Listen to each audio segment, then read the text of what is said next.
poetry. So we are still at the end of the love of God.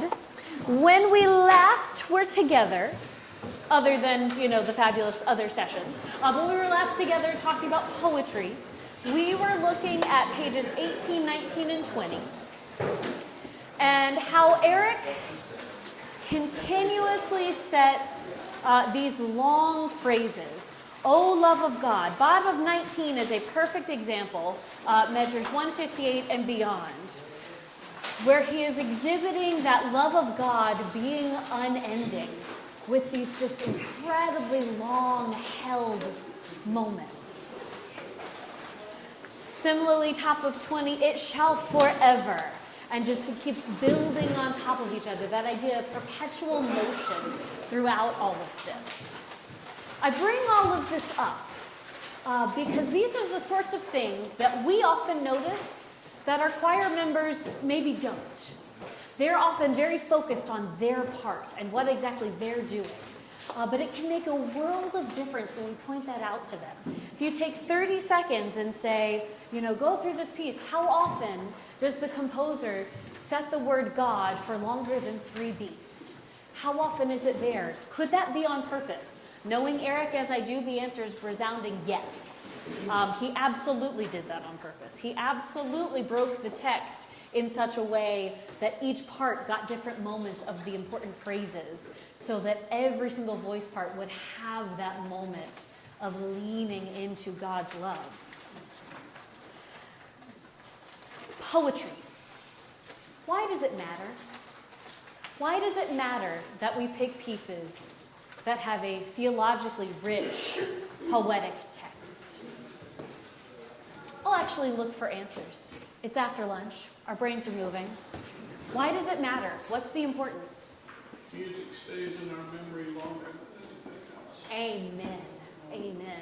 Especially as people were saying yesterday, when we have anthems that have those scriptural references, that's how they become those heart songs, deep in our bones, deep in our being, that they are there forever.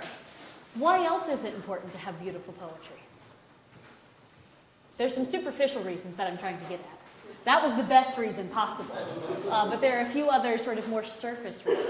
I've always been it begins with the text. So I think it inspires the composition, it inspires the music. So you've got to start there.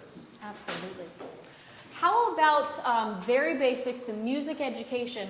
What happens if you have a piece that's not very singable, that has weird words that are difficult to get your mouth around? What happens with our choirs? Bad singing. Yes, bad tone, bad singing. They sort of trip over things. Exactly. For me personally, I always start with the text. Before I even look at the music, if the text isn't there, if there isn't some sort of deeper meaning, some sort of universal truth of God's love or of, again, as Dr. Taylor was saying yesterday, that living between the lament and the praise, what's the point? Again, it's worshiping God, and how do we give our best? By looking for the best that we can find. So let's move on to leaning on the everlasting arms. Should be the next thing in your packet.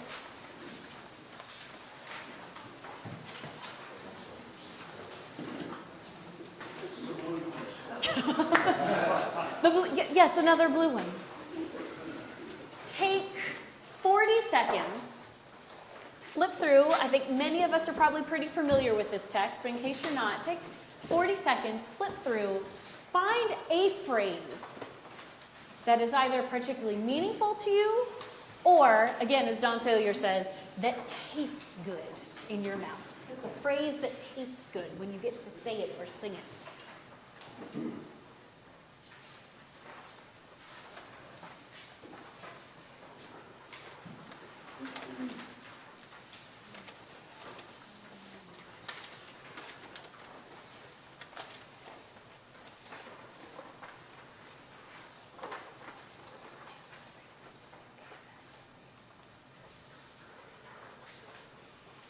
10 more seconds.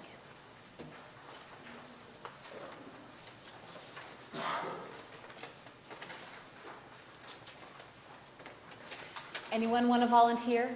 Yes. Sorry, when Eric first introduced this, I he said something really poignant and applicable at age 10. Mm-hmm. When we think of hymn text, for cutting our grass or doing flower picking or whatever, we don't sing all the verses of any hymn. It's a quotation from verse 3, or it's a refrain of something. And so when he was composing this, he just said that Amazing Grace familiar text of through many just jumped out. And so I think he was whimsical in spirit. I just think it's powerful. I agree. I'm Others. really good about dreading and fearing. I'm sorry?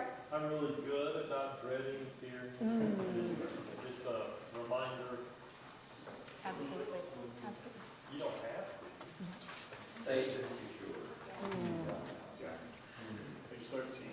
Yes. Yes. I have blessed peace with my Lord, so Yes. My personal favorite is, "Oh, how sweet to walk in this pilgrim way." Can we all speak that together out of rhythm? Just, "Oh, how sweet to walk in this pilgrim way." Those who know me well know that I am a consonant queen. I love consonants, and it drives my choir nuts because I'm constantly asking for more. There is something so fun about the lip glide with all those W's. Oh, how sweet to walk in this pilgrim way. Can we say it again?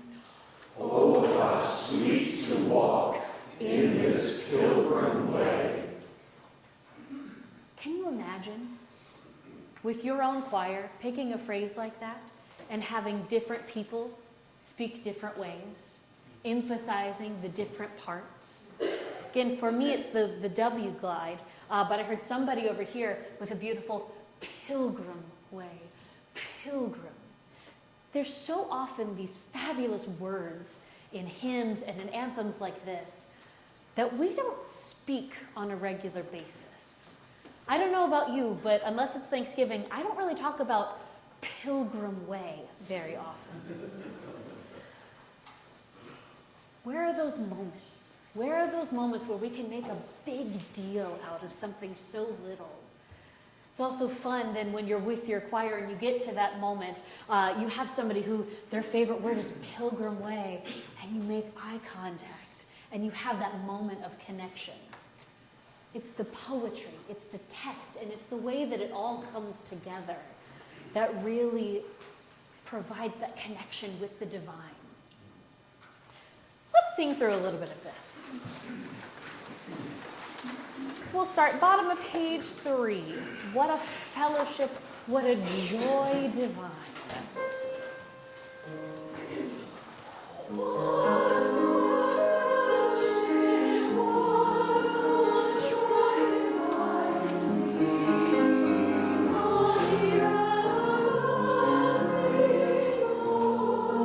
You are so good. Can we add 2 more things? Can we add a hug? Some sort of, whether on your face, with your voice, with a fricative F, on fellowship. And when we get to the word joy, can you do something that adds a little more warmth, a little more care right there? I know it's after lunch, it's mid-afternoon. Wiggle for a second, wiggle for a second. All right, here we go. What a fellowship.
has Eric so thoughtfully done for you here? You have some beautiful text painting. Everybody has a little bit of it, but the tenors especially get some special treatment here. What has Eric done text-wise for you on this page? Yes? Can you say on leaning?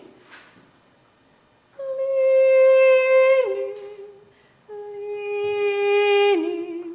And the middle of 5, the tenors really get that full movement of leaning back and forth. Will you sit tall for a moment, engage your core, and when we get to each of those leaning moments, will you lean in some direction, either to your neighbor or forward or backward, somewhere? Let's actually let's go back to middle of 4, please. Middle of 4, what a blessed name. Can we have even more blessed? Again, how often do we say blessed? We say blessed. Some of us say blessed pretty regularly, but blessed name. What a joy. Right there, what a blessed.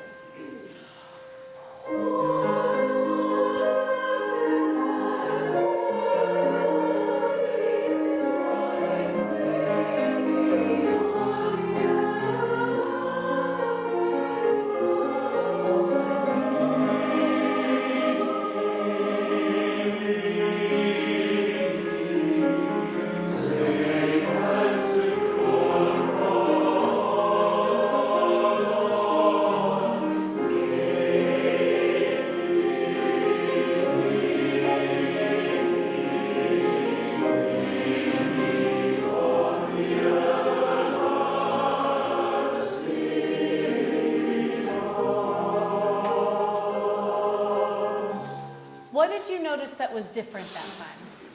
Not only did you really embrace the concept, thank you, by the way, you sound amazing, but what else changed when we added that very subtle leaning motion? Yes, the breath support got 10 times better. What else? It just felt like we followed the phrase, there was some give and take in there. The poetry determined the shape of the phrase. Yes. What else? Yeah, we heard the tenors. Absolutely. I actually don't have that problem in my choir, but it's an excellent point. It's these Meg, yes. Do you ever use any of this with the congregation before introducing a hymn, as an introduction to the hymn? I mean, you have to find a concise way to do it, but I could think about having their eyes just light up when they...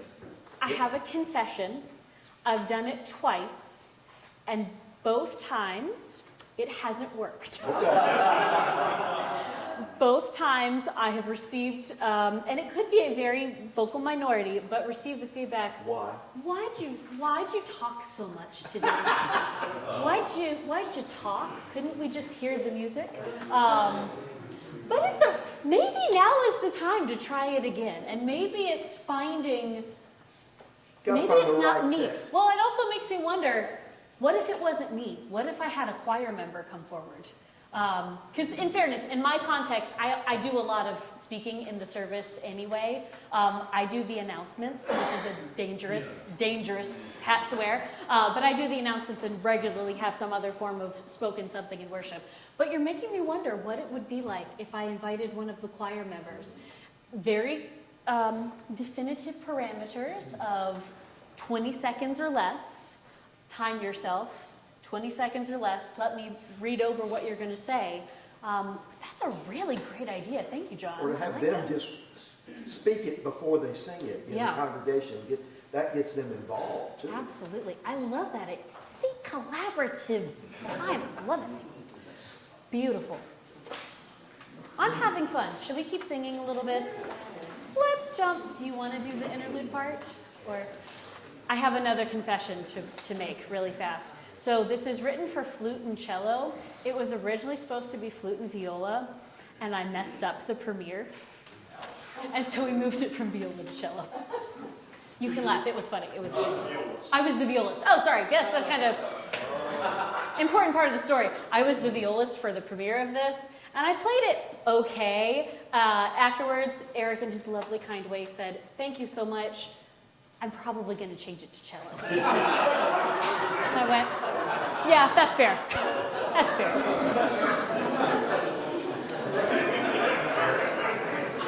It was the right choice, for the record. It was definitely the right choice. I probably shouldn't have told that story. We can edit that one out, right? All right, where do you want to start? Like middle? Yeah, top 6 is great.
You're so fun to make music with. Oh my goodness.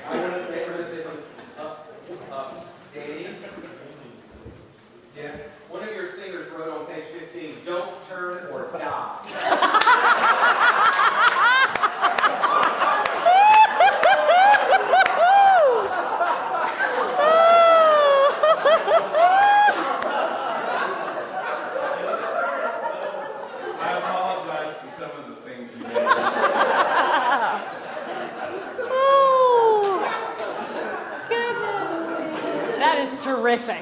That is terrific. And Jeremy, what a great job. Yes. Can we thank Jeremy? Oh my goodness, Jeremy. Gorgeous. Oh. I hope we are all so blessed to have such an incredible collaborative artist in each of our situations. Oh my goodness. We turn now to the artistry of the conducting gesture. That wonderful gift, that fearsome beast, that thing that only we do. Why? Why? Why must it be so hard? Why must it be so important? And how can we turn that artistic expression into our own offering, both to God and to our choirs? The very first thing I have on your handout is the gesture's relationship to dance. Go back to the very, very beginning. First thing I said this morning, what is it to be an artist? And specifically, what is it to be a choral artist? It is to be a poet. It is to be an interpreter. It is to be a weaver of themes. It is to be a dancer. So much of what we do, or at least what we aim to do, is communicate these incredibly complex thoughts, these incredibly complex ideas through our bodies. I know I, for one, sometimes get stuck into just hands. But it's not just that. It's our faces, it's our breathing, it's our alignment, our posture. I know posture is a four-letter word for some people, but I like to use it in a sense of not so much, standing tall and rimrod, but what is our posture for this piece? What does it mean to really think about our physicality in relation to Eric's phrase, how does the music go? What would it look like? Do you have How Great Thou Art? Don't turn to it quite yet, just watch. Right where the choir would come in.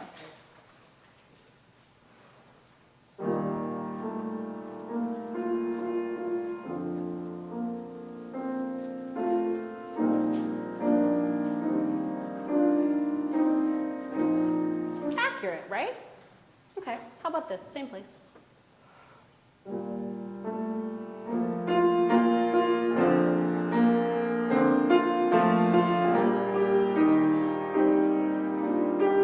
An option, doable, works, effective for a different sound. What about this?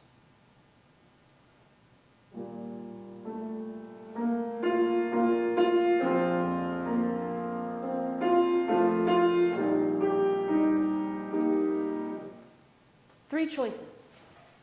I wouldn't actually choose any of those three for the beginning of that piece.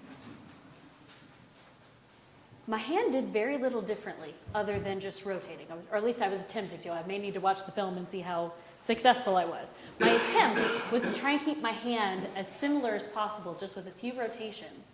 But it was, my chin was in three different places. My torso was in three different places. You're fabulous to work with, by the way. Oh my goodness. We make these choices. I think any choice, as long as it's intentional, can be the right one in your context and with your piece. But how often do we spend that time thinking, okay, other than in a conducting lesson, how often do we think, where are my feet? Are they parallel, immediately under? Am I standing like this? Can I go back and forth? How does that translate differently? What's the difference between this, and this for an opening? What's the difference between this and this? Subtle, subtle gestures that when we train our choirs well, they will respond to. Quick tangent. There's a fantastic DVD that if you don't own it or haven't seen it, I highly recommend. It is Andre Thomas and Rodney Eichenberger's What they see is what you get. Has anybody? Yes. It is a masterpiece. It is both incredibly validating and absolutely terrifying because they show objectively how singers will respond to very subtle changes in what we do. So often we get into habits of, you know, I stand at the podium and I'm standing like this, and this is my conducting position. This is my posture. What would it look like if we took a little extra time to consider the difference between this and this and this and this? Something to think about. Of course, there's always the very scary, we now have cameras with us 100% of the times. What would it look like to set up your camera somewhere in your choir room and just watch a couple of rehearsals and see what you're doing, see what your habits are, and then listen objectively back to the recording and say, wow, my choir really is responding to that. Or not, you never know. The camera tells us so many things. All of these things that we've been talking about today, and not just in these sessions of choral artistry, but everything, it all connects. We are artists at our core, and that is so evident in our planning, in our conducting, in the fact that we choose to be here, to spend time nourishing our souls and building these connections. How do we help give that same gift to our choir members? The number one thing, my absolute number one thing for artistry of conducting gesture, clarity and confidence. Clarity and confidence. No matter what is happening, do yourself the favor and give the gift to your singers of walking forward prepared, with clear ideas of what you want, clear ideas of where the text is going, where the phrases are moving, where you want them to breathe, how you want them to shape those vowels, and with the confidence that you have the skills and the creative spirit to make it happen. Let's stand and let's sing How Great Thou Art. If you're comfortable doing so, I encourage you to, while you stand and sing, don't worry so much about me. See if you can find some moments for yourself and put yourself in the shoes of the conductor. If I were doing this 5/4 measure, how would I treat it? Would I beat all 5 beats? Would I do a meld gesture? Where would my feet be? What affect do I want to show to my singers?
amazing. Have a seat.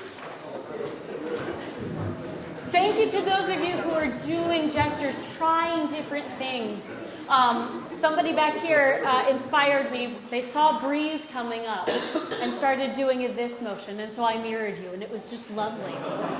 There's so many creative things we can do. We don't always have to beat in a pattern. It's finding those moments to really showcase the text, where we can really help our singers breathe, really help them experience it. Which leads us to why? How? Why do we serve as church musicians? Why are we here? Why do we do this? As we've said today, it's 52 Sundays, and Sunday comes every single week. It's exhausting. We do it for the people. We do it to glorify God. We do it because it is our vocation. Can't imagine doing anything else. Why do our singers do this, though? Why do they give up their time, their free time, twice a week? Have you ever asked? Have you ever asked your singers? A couple weeks ago, I sent out a Google poll, or I guess it's a form technically, because we're doing this, interestingly, for the season of Lent. We are trying to add an additional 15 members to the adult choir for our Lenten music series. And so we're putting together these sort of little mini ads. And so I sent out this request from our choir members. Why do you sing in choir? Why this choir? What made you come in the door in the first place? And it's a Google form, so there's a max number of characters. I cannot tell you the number of choir members who instead sent me an email because they had so much more to say about why they're in choir, why they choose to come each and every week, what it means to them. And I knew this was true, but it was fascinating to have it confirmed there. There's really three main reasons why they come to choir, and they're all very much interconnected. They come because they love to sing. They come because of the fellowship, to be with one another in community. And they come because that is their way that they can offer their gifts back to God. And it's humbling. It's so humbling to stand in front of them, knowing that they choose this, that they give up their free time, that they let me have them walk around in circles, trying different vowel shapes. One thing I didn't do with you, but that was on my possible to-do list. Another thing I will often, I take that back. I will not often do it. I can get away with it about once every 3 months, is literally make them sing and dance at the same time and dance sort of in circles. And again, they hate it, but it makes such a difference. And it gets the breath moving and they connect. And then when I have a gesture like this, they go, oh yeah, that thing. How can we use our imaginations and creativity to help them be the best singers? As choral artists, it is our profound honor to walk alongside people, our choirs and our congregations through all stages of life. And Tony earlier said something really profound. He said that so often it's all about the emotional connection of and to the music.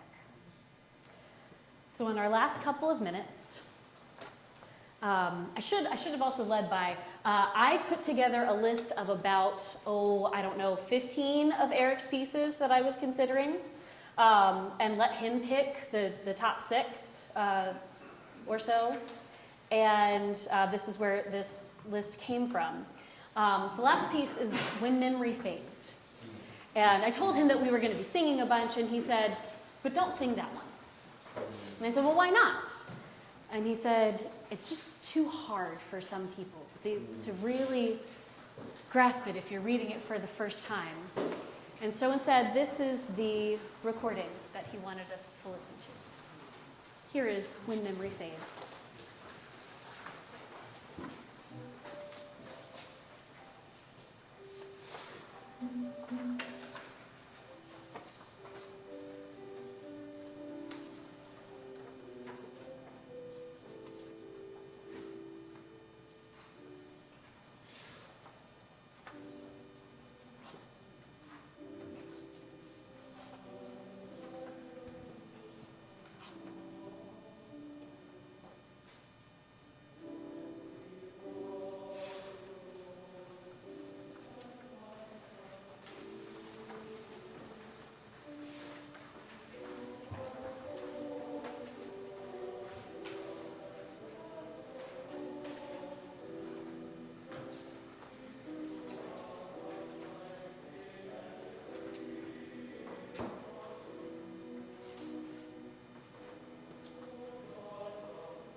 all joys remain, unshadowed light pervading. No valued deed will ever be undone. Your mind enfolds all finite acts and offerings. Held in your heart, our deathless life is one. May you go forth, sharing your creative spirits, your skills, your gifts with your choirs and your congregations, that we may bring more beauty and glory to God into the world. Thank you all for this time.